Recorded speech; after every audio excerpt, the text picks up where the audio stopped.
Welcome, everyone, to Potholes and Politics, local Maine issues from A to Z. I'm your co-host, Rebecca Lambert, and with me, as always, is my amazing colleague, Amanda Campbell. Hi, Rebecca, and thanks, everybody, for listening. Much like our last few episodes, we're continuing with covering bills that are moving through the legislature for the second regular session. And as an added bonus today, we have our colleague, Tanya Emery, who's here to talk about the bills that she has been working on. What a special treat for our listeners to have three of us this week. The whole team. The whole team. If you missed our previous episode, it covered EMS services, housing fix legislation, and other stuff. Please consider checking it out. And while you're there, also consider liking and subscribing to our podcast. By doing this, you'll be notified when a new episode drops, so you will never miss any of this important information that we have for you. And don't forget our legislative bulletin, always published on a Friday, which is a great place to get weekly information on what's happening at the State House. So last time we promised you that we would highlight parts of the governor's supplemental budget in this episode, and there are several initiatives that impact municipalities. The first one is within the realm of property taxation. On Thursday, the Appropriations and Financial Affairs Committee, or AFA, and the Taxation Committee held their joint public hearing on the section of the budget that pertained to taxation. Among other items are the unexpected streamlining of the homestead exemption application and administration of that program, as well as the expanded exemption program for veterans. So first, going forward, the exemption applications for homestead, veteran, and blind exemptions would be combined into one application, sort of like a checklist. But property owners who are already receiving one of those exemptions would not have to reapply. However, any veterans who may qualify for the expanded program would need to provide documentation. Currently, the vet exemption is limited to those who served during statutorily specified war periods and only to those who are aged 62 or older. The expansion would remove those wartime periods and would expand eligibility further by removing the age requirement. And in addition, the exemption value would increase if a veteran has a service-connected disability rating, with the value increasing as the rating increases. So for a couple examples, under the new scheme, a veteran who has just separated from the service and is 30 years old and has no disability rating would be eligible for a $5,000 exemption on the just value of their property. And a veteran with that same status, but who is 63 years old, would be eligible for $6,000. And any veteran who has a disability rating of 60% or higher would be eligible for between a $10,000 and $50,000 additional exemption. So the LPC voted to oppose this section, just like they did last spring for LD 888, which was the bill that was being worked in the Taxation Committee and led to this language being added to the budget.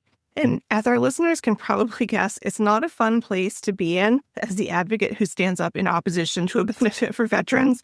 However, it's the principle of exemptions for certain specific groups of people that triggers the opposition, not the veterans program itself. Exemptions equal a tax shift. And when you give one group of taxpayers a benefit, everyone else, including those beneficiaries, ends up paying for it. So with respect to public education matters contained in the supplemental budget, there were three sections that MMA testified on. The first was Part C, which was the part that would fund 55% of the cost of K-12 education as calculated by the EPS formula. MMA supports this funding and sees it as essential to helping communities alleviate pressures on property taxpayers. As we all know, county and school assessments make up the majority of the municipal budget, and communities can use this funding to help mitigate overall mill increases. The second part that generated support from the LPC was Part T9, T11. Specifically, Part T11 allocates $6 million in funding to retrofit school buses with crossing arms and anti-pinch door sensors. I don't think anyone can argue that school bus safety is a crucial aspect to keeping kids safe while being transported to and from school. While many districts across Maine will benefit from this funding, a point was raised by the LPC that some districts contract transportation services with bus fleet providers and questioned whether those buses would also be included. We raised that concern in our testimony and suggested that language was added to include those buses. The last section that MMA testified on was for Part SSS of the supplemental budget, which would set a minimum salary for teachers. We testified neither for nor against this part of the budget, but not because the LPC thinks teachers don't deserve a competitive wage. Teachers play a critical role in student success, and municipal officials value educators. The concern lies in that teacher compensation is typically determined through a collective bargaining process at the local level. During that process, teachers and school boards work really hard to negotiate in good faith, and it takes a lot of work and compromise on both sides for a successful outcome. Recognizing that work and that these decisions are typically made locally is the reason for coming in neither for nor against on this proposal. There are also some notable provisions in the supplemental budget related to the Maine Office of Community Affairs, or MOCA. One initiative that the LPC supported would provide $135,000 in fiscal year 2027 for one resource management coordinator for the Division of Building Codes and Standards, which manages the training and certification of municipal code enforcement officers, local plumbing inspectors, and third-party inspectors. In a related measure, Part T, Section 21, would provide one-time funding of $500,000 per year in fiscal years 2026 and 2027 for a 3-year pilot project to incentivize regional code enforcement. The LPC certainly welcomes support for regional code enforcement, but has a strong preference for sustainable funding and not one-time pilots. Lastly, there's a proposal to provide $350,000 in fiscal year 2027 for a partnership program supporting municipalities to assess needs and opportunities related to the use of artificial intelligence through grants, technical assistance, and information sharing, with priority toward expedited permitting for housing development and improved cybersecurity. The LPC was neither for nor against this provision, as there is concern that this could be a prescriptive measure and require certain integration with state priorities, particularly related to accelerated housing permitting. To get away from the budget a bit, there's a bit of positive news where general assistance legislation is concerned. I say that with all my fingers crossed while I'm knocking on my desk. This is discussed in last Friday's bulletin, so for the deep dive, check that out, and we'll drop the link to that issue in the show notes. But in a nutshell, the committee unanimously passed out an amended report to try and save the statewide database. The amended language moves the implementation date out to 2028 and provides both one-time funding to create the database and ongoing funding to maintain it. As a unanimous report, the bill will be placed on the House consent calendar and could only be up for debate if someone objected and asked for a floor vote. Once it clears the House and Senate, it goes to the appropriators, which is who we really need to worry about. My preference, although unsurprisingly no one has asked my opinion, would be to add this as an initiative to the supplemental budget, which they could do. This would be a good time for local officials to contact their legislators or the members of AFA to talk about GA funding. And we'll drop a link to the AFA committee page in the show notes too. The HHS committee also reworked LD 978, which was reported out with 3 reports. This is the bill that you may remember made it through the House and Senate last session and then was recommitted back to HHS by the Senate at the end of the session and carried over. The majority report now proposes an increase in reimbursement to 75% for general assistance aid. One of the minority reports proposes that same increase, but excludes the 6 communities that receive the most GA reimbursement. And the final report was simply an ought not to pass. This is also one to closely watch, as if the majority report clears the chambers, this bill will also end up with the appropriators. So stay tuned. All fingers crossed for the database. Indeed. One thing I wanted to briefly bring up, and it was written about in the legislative bulletin and talked about in the last episode of the podcast, but for those who haven't heard yet, this is about the bill that would have removed the requirement to place public notices in a printed newspaper, which is LD 2042. We shared that MMA and the Maine Press Association were going to meet and try and work out a compromise regarding this bill. And as a result of that meeting, the 2 parties came up with a solution that would address the timing issues that had been identified. Now, the notice can be placed on the newspaper's website or the statewide repository for legal notices online, as long as it's followed up in the next printed edition of the newspaper. Although this wouldn't address the cost issues that have been identified by several municipalities, it does address legitimate timing concerns, so we're considering this a small win for municipalities. Small wins are better than no wins. That's right. This week, the Housing and Economic Development Committee held the long-awaited public hearing on LD 2173, a bill aimed at updating Maine's housing and accessory dwelling unit laws, commonly referred to as the 1829 Fix Bill. The proposal is designed to increase housing production statewide, but it drew significant and sometimes conflicting testimony. Supporters say the bill reduces regulatory barriers and helps address Maine's housing shortage. But municipal officials, many of them directly, raised concerns about local control, infrastructure capacity, and public safety impacts. MMA has taken a neutral position, acknowledging improvements over last year's proposal, while recommending changes to growth rate calculations, density requirements outside of serviced growth areas, and compliance deadlines. There's also concern about the cumulative impact of ongoing state zoning mandates on municipal home rule authority. Water districts and local districts testified against provisions that would limit stricter local septic standards in wellhead protection areas, warning of potential risks to drinking water. Fire officials also cautioned that increased density and building height could strain local departments if review authority and resources aren't clearly addressed. Key issues heading into the work session for this bill include rate of growth calculations, exemptions for floodplains and source water areas from density provisions, wastewater standards, fire and life safety review authority, and how affordability outcomes are measured. LD 2173 continues the legislature's push to expand housing supply, but significant concerns and questions remain about local authority, infrastructure, environmental protection, and funding support. Phew. That's a lot.